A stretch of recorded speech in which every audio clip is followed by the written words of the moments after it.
Okay, this demonstration is for how to put some type of a permanent foot ring or a stands on the bottom of your vessel to hold it up. My vessel isn't completely finished, but let's pretend that it is. I did one side of it, I have to finish the other side. But you're only gonna do this step when you are completely finished with your vessel, your lid has been sculpted and completed, and all your designs have been put on your vessel. You've made sure to have your 3 surface decoration techniques demonstrated. As you can see here, because my vessel is spherical, if I just put it down on the surface of my banding wheel here, it just kind of spins around, it's not stable. Now you guys have been working with a temporary donut to kind of hold it and keep it stable. Now is the time to put something permanent on it, but we want to make sure we do that only when our vessel is finished. So you can do a traditional foot ring. A traditional foot ring is going to look a lot like the donut you have, probably just a little bit neater. You want it to be no thicker than a 1/2 inch, so I'm going to pull a ruler over here. I'm going to take a piece of wedged soft clay, plastic clay. I'm going to make a little sausage out of it. And then on a flat surface, I'm going to roll it with my fingers, starting with my fingers in the center and rolling out towards the outside with the goal of making a long piece that's even thickness. And again, I'm going for a thickness that's about a 1/2 inch, which is the same thickness as your vessel. If you find that it's thicker in some areas, you can focus your energy on rolling in those areas. Okay, so this is a traditional foot ring. It's the simplest way to make something to hold your vessel up. I should actually have mine sitting on my donut right now. Okay, so this is about a 1/2 inch thick. Now I'm going to roll it into a circle and see the size of it compared to my vessel. That's a little bit big, so I'm going to cut some of it off and bring it in a little bit smaller. And I like how that looks a lot better. So I can simply take this. I don't even need to slip and score it because the clay is really plastic. And I'm going to fuse those ends together. And then I would have to put it in front of the fan and let it get leather hard. I cannot attach it to the bottom of my vessel until it is leather hard. So I will put that aside. The other option is you can be a little bit more creative with your stand, and you can actually make little stands instead of a foot ring that go with the theme of your project. So for example, I'm doing a whole, northern woods theme. I have my squirrel as my lid. I could, if I wanted to, be a little bit more creative. I could sculpt an acorn and figure out how I can maybe make the acorn the stands that go on the bottom of my vessel. And if you're gonna make a stand and not a foot ring, you need at least 3 or 4 stands, okay? Because you have the bottom of this vessel, you're gonna have to put 1, 2, 3, or 1, 2, 3, 4 in order to hold the vessel up properly. So I'm just kind of playing around with the clay here, exploring how I can get the look and feel of an acorn using the sculpting technique. Now I know if I decide that I want to make 3 or 4 acorns to hold up the bottom of my vessel, that the shape of the acorn is not going to work well because it's pointy, right? So I'm going to have to maybe think about cutting off the tip of the acorn so it's more flat, something like that.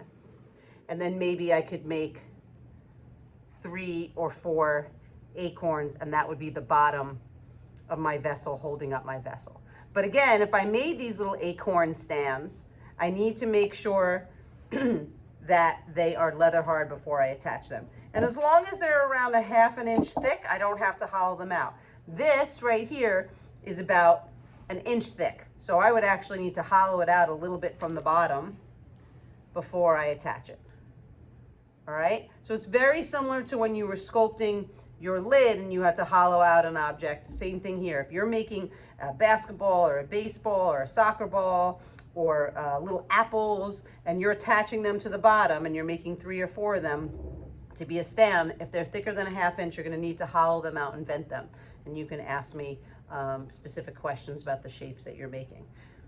So I went ahead and took a foot ring that I had made earlier and put it in front of the fan to get leather hard. And I'm going to show you how I'm going to go ahead and attach that the same way you've attached all your sculpted and relief forms. Is I'm simply going to score the bottom of my vessel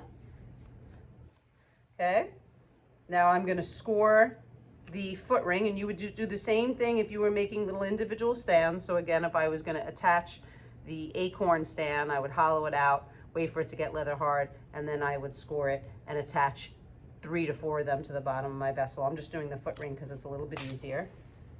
I'm going to take slip and dab that slip on to the scored areas. I'm going to place it on, and I'm also going to put it on my banding wheel here, and I'm going to step back and make sure I like the placement of it. Make sure it's centered. Make sure it's sitting on the foot ring the way that I want it. And once it's on there, I'm going to really press it on, making sure I'm not trapping air between the layers. And then I'm going to use a curved wood tool or a burnishing tool, and I'm going to fuse both the outside and the inside seam, ensuring that my foot ring or your stands, if you're making individual 3 to 4 individual stands, you would have to do this to them as well. You would have to make sure that the seams were fully fused. And I want to stress that you're only attaching stands or a foot ring to your spherical vessel project as your last step. This is the very last thing you're doing, and you must make sure both your vessel and the foot ring or stands are leather hard. If you try to do this and the foot ring or the stands that you are attaching are plastic, then your vessel is inevitably going to crush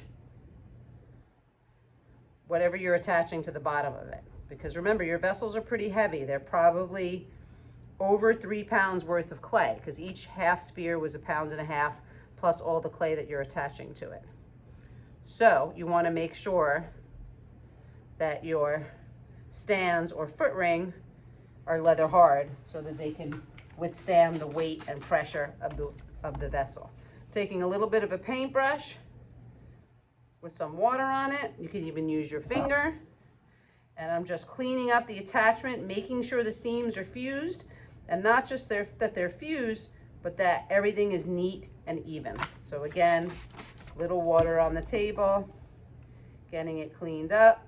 Now I'm going to take that paintbrush again and get in on the outside.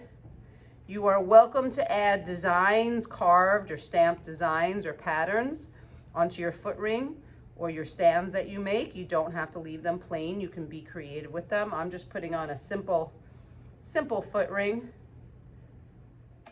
just to make this demonstration relatively quick. You can kind of mess around with the shape of it if you want to make it on a more of a flat angle, whatever you want to do visually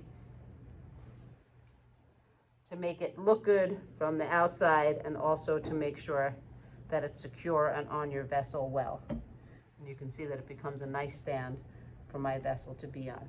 The last thing you also want to do is you want to make sure on the very, very bottom of your vessel that you take a carved tool, pin tool, or another sharp tool, and you carve your name and the section of your class on the bottom so that your vessel can be identified when it comes out of the kiln as yours. All right, so I would probably make sure this is well fused on. I would get it cleaned up, and then I'd probably put it in front of the fan for a couple of minutes, because after you put slip on it, the clay does get a little soft. And make sure it's nice and leather hard before I put it away in my bag. And next week, I will be collecting these to put in the back room to dry so they can be ready to go in the kiln.